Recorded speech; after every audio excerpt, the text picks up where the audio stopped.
What's up mga Coops? Manga Moto nagbabalik. Record of Ragnarok, Jack the Ripper Case Files Chapter 13. Lord of Darkness. Sa harap ng isang cafe sa London, makikitang nagbabasa ng periodiko si Jack habang sa di kalayuan ay nakamasid sa kanya si Luna. Nagpapanggap siyang nagbabasa ng dyaryo kasama ang isang aso.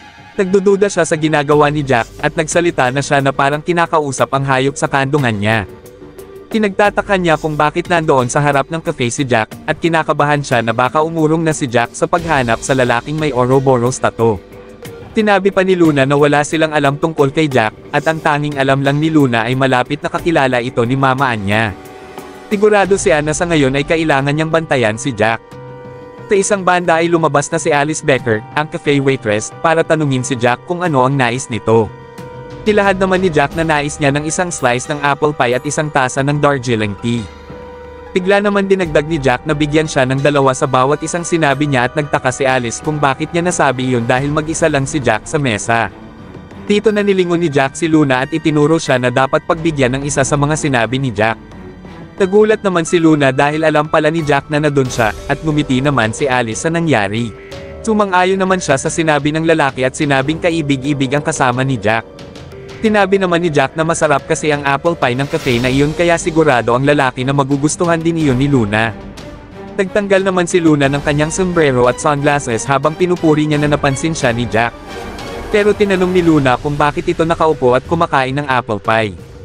Tinabi pa ng babae na hindi niya hahayaang kalimutan ni Jack ang pangakong binitawan ng lalaki sa kanya. Nanigurado naman si Jack na hindi niya gagawin iyon dahil iyon ang dahilan kaya niya inaya ang isang taong maaaring may alam tungkol sa lalaking may Ouroboros tattoo. Nagtaka naman si Luna sa sinabi ni Jack at siyang dating naman ni Crimson Widow, isang Sentinel agent. Tinanong nito kung ano ang ginagawa ni Jack sa cafe na iyon at kung bakit may kasama itong bata. Nagulat naman si Luna sa itinawag sa kanya ni Crimson at sinagot naman ni Jack ang katanungan na mas nakakatandang babae na si Luna ay bago niyang partner. Tinabi naman ni Crimson na ayaw niya sa bata na sinagot naman ni Luna na hindi niya kilala ang mas nakakatanda sa kanyang babae at dagdag pa niya, ay ayaw niya sa mga matandang babae na katulad ni Crimson. Galit naman nagtinginan ang dalawang babae habang nakamasid na lang si Jack at ang dalang aso ni Luna. Tinanong naman ni Crimson kung bakit gusto malaman ni Jack at Luna ang tungkol sa lalaking may Ouroboros tattoo. Bilang sagot ay sinabi ni Jack ang tungkol sa nakaraan nilang dalawa ng lalaking may Ouroboros tattoo. Dagdag pa ng lalaki ay gusto niya talagang makilala ito. Takadahilan ng pagdating sa mga villains ng bansa ay akala ni Jack na mas maraming alam si Crimson Widow. Tinabi naman ni Crimson na kung ang sinasabi ni Jack ay tungkol sa isang villain ng bansa, at kung iyon ay ang kilala ng babae ay hindi maaaring ipaliwanag ang lahat sa pamamagitan ng mga clichés, ang hari ng underworld ng London. Inulit naman ito ni Jack, at nang ipagpatuloy ni Crimson ang kanyang kwento, ay isang kisap mata ay nagawa ng haring ito na kontrolin ang underworld ng London. Pero madali rin itong nawala, at ang haring ito ay isang urban legend. Nagtanong pa si Jack kung ano ang masasabi ni Crimson Widow tungkol sa isang urban legend at kung ano pa ang masasabi nito tungkol sa lalaking may Ouroboros tattoo.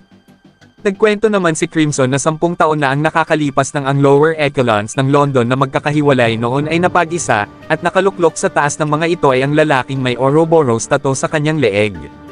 Tinawag niya ang kanyang sarili na The Nocturnal Fog. Pero pagkatapos noon ay nabanggit ni Crimson Widow na yun lang alam niya, at ni pangalan, edad, pinanggalingan, lahat ng ito ay wala silang alam tungkol dito lalo na kung ano ang itsura nito. Mabilis na nawala si Nocturnal Fog sa karimlan, human trafficking, pag-assassinate, at pagmamando ng kahit anong uri ng negosyo ng mga masasamang tao. Marami ring nakikitang mga bangkay na pinagpipiestahan ng mga uwak sa kadahilan ng maraming mga tao ang nawala sa mga panahong iyon. At may sabi-sabi na may 1,000 hanggang 2,000 mga tao ang napatay o nawala sa loob ng 5 taon. Kahit ang mga pulis ay walang nagawa para makilala o mahuli ang misteryosong villain. At ang mga panahong iyon ay sinasabing pinakamalalang madilim na kasaysayan ng London. At sa kung anong kadahilanan, 5 taon noon na nawala si Nocturnal Fog mula sa underworld ay walang natira kahit anong bakas. Lihim na nagtaka si Luna kung bakit makakasama ng ganong lalaki ang kanyang mamaan. Dagdag pa ni Crimson, may 5 taong natira para maglaban sa paghalili ng pamunuan ni Nocturnal Fog, at dito na pumasok si Mother Goose sa eksena, at mas naging malala ang gulo ng napakabilis.